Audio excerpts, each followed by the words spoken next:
Hello, it's Reija and welcome to another day of Vlogmas. Today I am going to do a monthly recommendations video.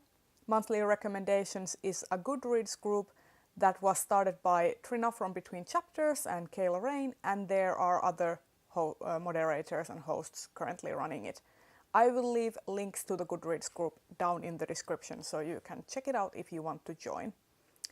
This time the topic is mashup. It is basically all the topics that have been monthly Rex topics in the past year, and since I only recently discovered this group, I thought it would be a fun time to go through all the topics and recommend some books for you guys. So let's get started.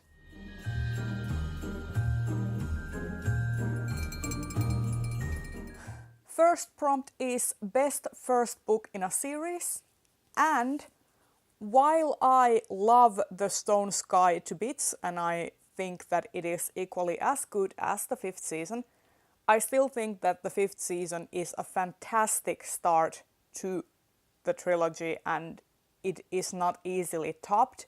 I gave it 5 stars. It was super engaging. I was really invested in the characters and in the whole way the story was told, and I loved the themes this book explores. This book and this trilogy doesn't let you get away with things. It makes you think about things. It makes you think about your own participation in the oppression of others, and it really doesn't let you get away easy. You really start thinking about how you benefit from systems that are designed to put others down and how they can be dismantled, and this book series really makes you think about equality. And I love the 5th season to bits. It is one of my favorite books of all time, and NK Jemisin is a queen. And this is a hella good way to start a trilogy. The next best book in a series would be The Lies of Locke Lamora. Granted, I have not read The Republic of Thieves yet, but I think that this is a really good start to the series. It works as a standalone. It really makes you think about the world and the characters and how they operate, how they are brought up, and the culture of this world. And every other book in this series builds up on what this started, and this is just such a foundational read, and this was what got me back into reading back when I was going through a really huge reading slump where I wasn't reading in a couple of years almost at all, and this brought me back. So that's why I would recommend it for the best book in a series. Next prompt is graphic novels and mixed media, and boy do I have some for you. First, I want to recommend Sunny by Taiyou Matsumoto. This is a sort of contemporary slash historical fiction novel which takes place in 1970s Japan during the Showa era. It is a depiction of this foster home, this orphanage, and it is told through the point of view of several children living in the orphanage, and the children act like children. They have their own ways of dealing with the unfairness of the world, and it is just such a marvelous series. The way that it is drawn is also very childlike. Taiyou Matsumoto has this very crisp and sketchy way of drawing, and it just suits the narrative very well, and I highly recommend it. The next graphic novel that I want to recommend is 100 Nights of Hero by Isabel Greenberg.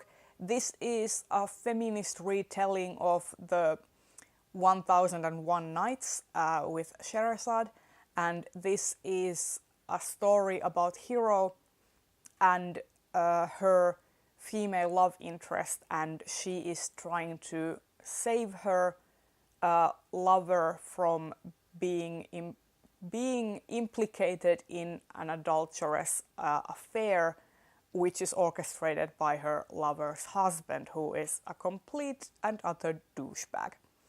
And the way it works is that hero tells stories to this man who is trying to woo her lover every night, and they are stories about women throughout the ages and how women are depicted in fairy tales, and it is a really powerful read. It's very funny and witty, and I just love it. I would also like to recommend My Brother's Husband by Gengoroh Tagame. This is a really great exploration of prejudice, of LGBT culture and how people deal with it. It is a very good depiction of LGBT culture in Japan, and it's just such a heartwarming tale about grief, about accepting others as they are, and also about how prejudice isn't something that we are born with, it is something that we are raised into.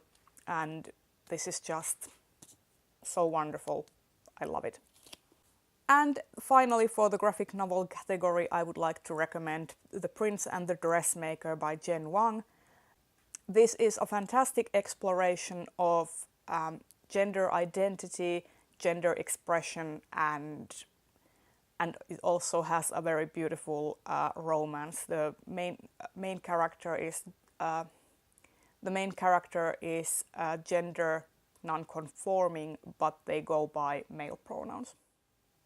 Next category would be duologies, but I don't actually have any duologies that I am comfortable recommending. The only ones I've really read have been This Savage Song or the Monsters of Verity duology and the Six of Crows duology, and while I enjoyed both, they weren't like new all-time favorites.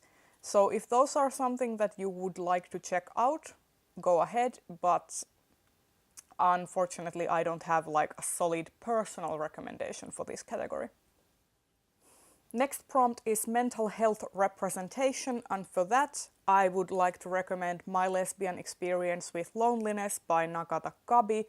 This is an own voices memoir about Nagata Kabi's struggle to come to terms with her sexual identity and also with her depression.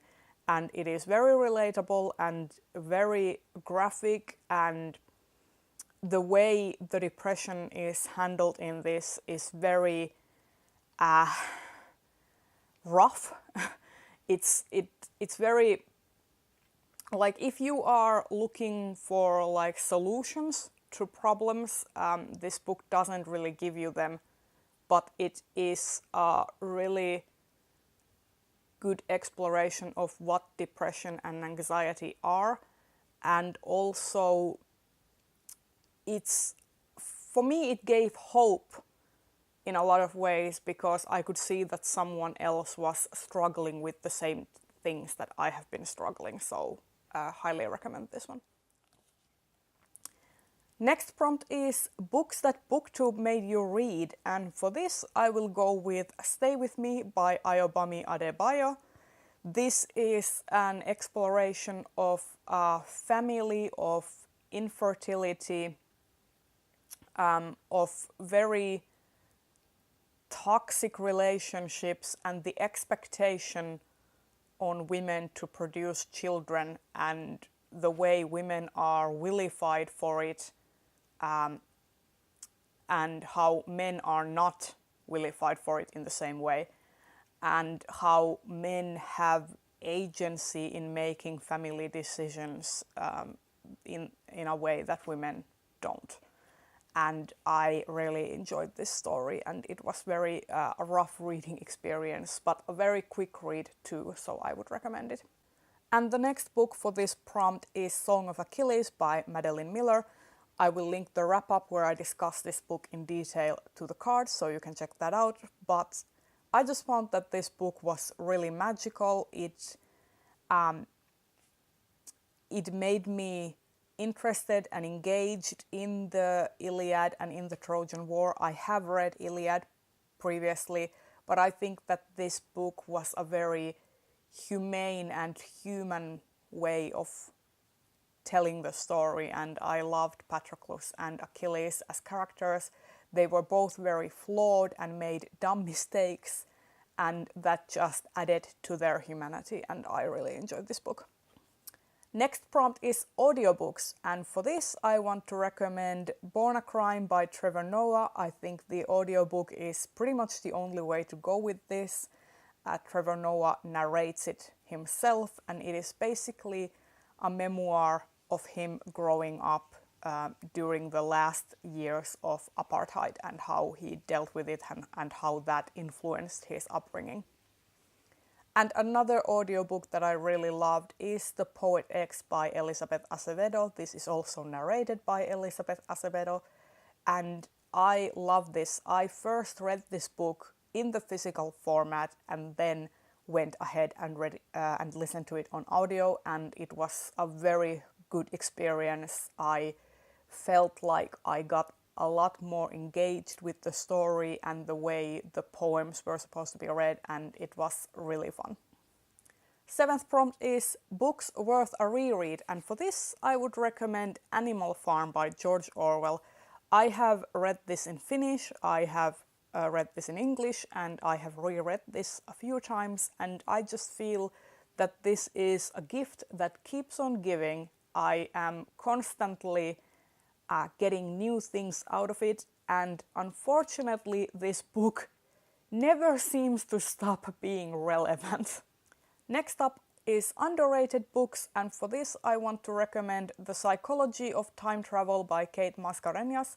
I have made a full review for this book, so I will link it in the cards, and it is about women inventing time travel and the way time travel starts to affect the culture and how it starts to affect the people who actually are time travelers and the people who are close to them. And I just found that this book was really great. It also has a sapphic romance, so that's something that's also really great. And it has been one of the best books I've read this year, and I don't see a lot of people talking about it, so I really want to hype it up a bit. The next prompt is marathon-worthy series, and for me, I don't usually like binge read book series, but I binge read a lot of manga series. So for that, I would like to recommend The Promised Neverland by Kaiu Shirai and Pozuka Demisu. This has been one of the most engaging and well-written and smart series that I have started in a long while, and it has a female protagonist, which is such a rarity in shonen series, and especially there's no fan service, there's no sexualization and objectification of women, and everyone gets a fair chance to show how smart they are and how they work through problems. This has POC representation, and it's just... I just don't think enough people are reading this. Like, I watch a lot of people who read manga, and I don't see anyone talking about this, so please go ahead and pick this up. This is such a good series. And another binge-worthy series would be The Girl from the Other Side by Nagabe. This is a magical fairy tale-like story about this young girl living with this monster who is her caretaker called the Teacher. And it is wonderful, it is dark, it is twisty, there is an underlying mystery that is like seeping into every aspect of the story, and it is just wonderful, and I can't get enough of this. Next category is witchy reads, and for that I would like to recommend Uprooted by Naomi Novik.